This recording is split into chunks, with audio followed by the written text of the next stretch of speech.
Hello, genealogists. This is Craig, and this is Just Genealogy. And yesterday we talked about the first steps that I do when I'm beginning county research in a new county I haven't researched in before. And we talked about various books like the North Carolina County Record book and the Virginia County Record book. And I was reminded that there was a New York County Record book, and I talked about a Pennsylvania County Record book. If you look for them, I think that you'll be able to find them. So let's tonight talk about, or today talk about, or this afternoon talk about, whatever it might be, the second thing I do. The second thing I do is deal with the issue of maps, whether they be county formation, or whether they be old maps, or whether they be new maps. And I'm really not talking about Google, because I personally, Google is great if I want to know how to get from point A to point B, but Google is not great in familiarizing me with what a county looks like, what it's bounded by, what are its geographic pieces, because the boundaries aren't necessarily clear. And I'm sure there are overlays that I could get to deal with those counties, but meh. So the first book I'm going to go to, and I've got a stack of books here, of course. The first book I'm going to go to is in my top 10 list, and that's Map Guide to the U.S. Federal Censuses, 1790-1920, because it tells me about county formation in 10-year increments. And I don't have to go search out a whole bunch of formation maps, except that it's only really useful from 1790 on.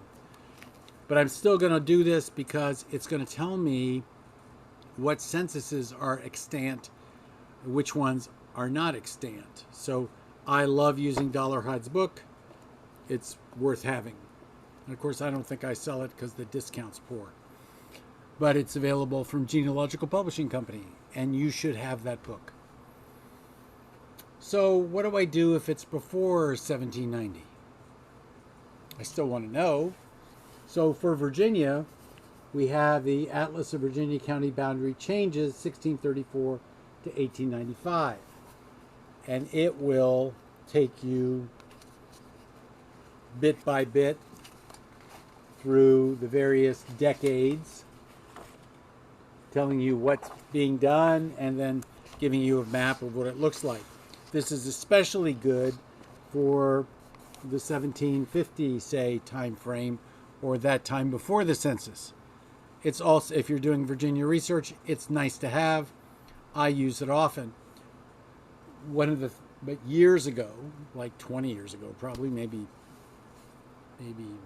25, but more likely 20, Iberian, who's the publisher of that book, and we do sell this at Heritage Books, did a display at a Virginia Genealogical Society conference where he put up pieces of all the maps that were in here as part of his display, and then he left it behind. And I picked it up just because. So like I have a cardboard copy of the 1750 to 1761 to 1770 map.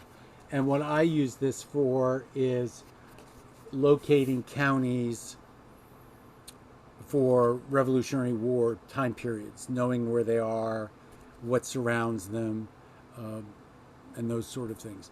You'll find sometimes in the Revolution that a militiaman or a continental won't serve from the county he lives in, but it's because he lives on the border of the county and he's serving with his brothers or cousins who happen to live just a mile away in the other county, that kind of thing. So you always want to know when somebody lives on the edge of a county. I have a ancestor who lives in one county, but the closest cemetery is in the county next door, in Scott County, Indiana. So he's buried in Scott County, not in the county in which he lived in, which I think off the top of my head was Jefferson maybe. Madison's the county seat, whatever it might be. Now I haven't opened it up because I already have 2 open copies at the house and in my coffee table.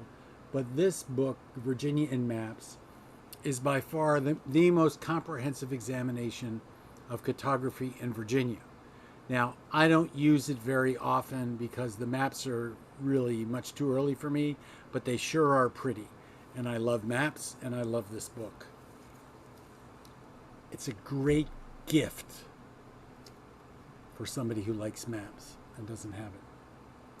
The other thing that I use for pre-1790 is the Atlas of Early American History, and you can see it's well worn, 1760 to 1790. This has a lot more in it than just maps, but it talks about, I use it largely, there's a whole section dedicated to the War of the American Revolution.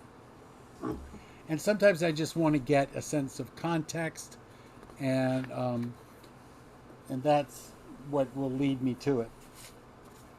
Oh, wow, I wondered where that map went. So this is a map of 1790 North America. I think it's I think maybe earlier than 7. No, it's earlier.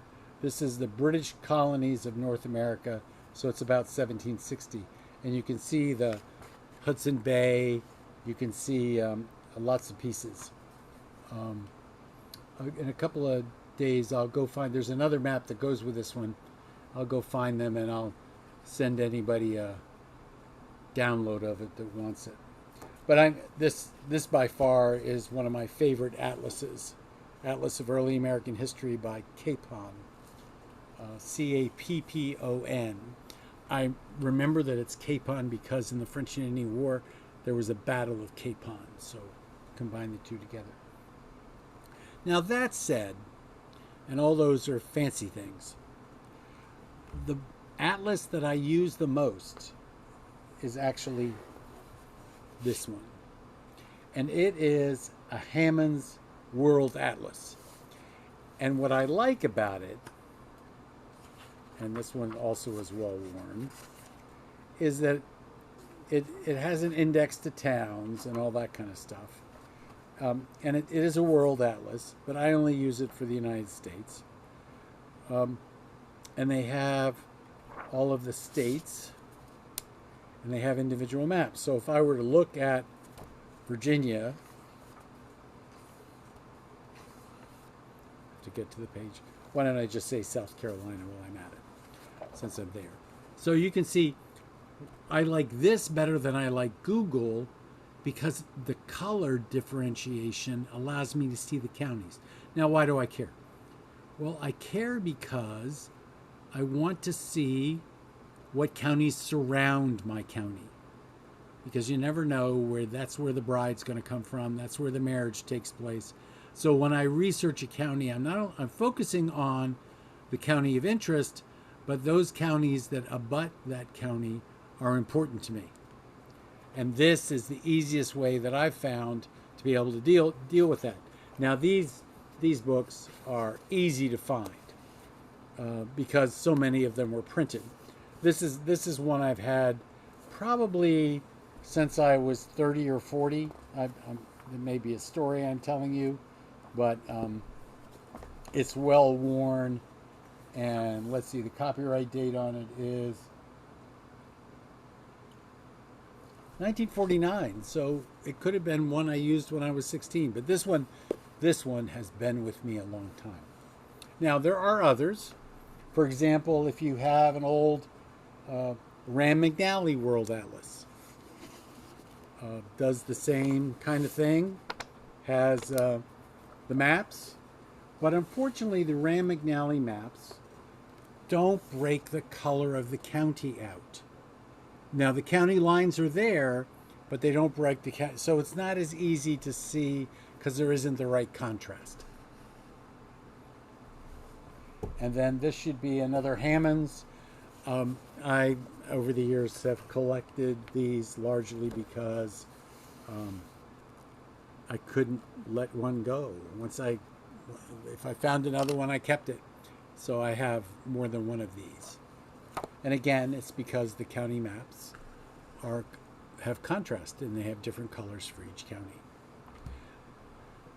The other thing I'm going to do is I'm going to look and see if there's something in the Library of Congress, that sort of map that might exist. Look for a county map in the Library of Congress website. There are all kinds of map collections out there, but this is a quick and dirty. I don't spend a whole bunch of time determining what the adjacent counties are and that kind of thing. But I want to get things on the ground, and I'm going to start and I'm going to try to get my people on the ground. And we'll talk next about what the next thing I might do is in order to familiarize myself with the people of the county. So give that some thought. So this is Craig. This has been Just Genealogy. And this is the second step that I take in examining a new county. I go look for maps. Have a good evening, have a good day, have a good afternoon. PMC is the Professional Management Conference is still going on. So we'll see what tomorrow brings and the day after. Thank you all so very much.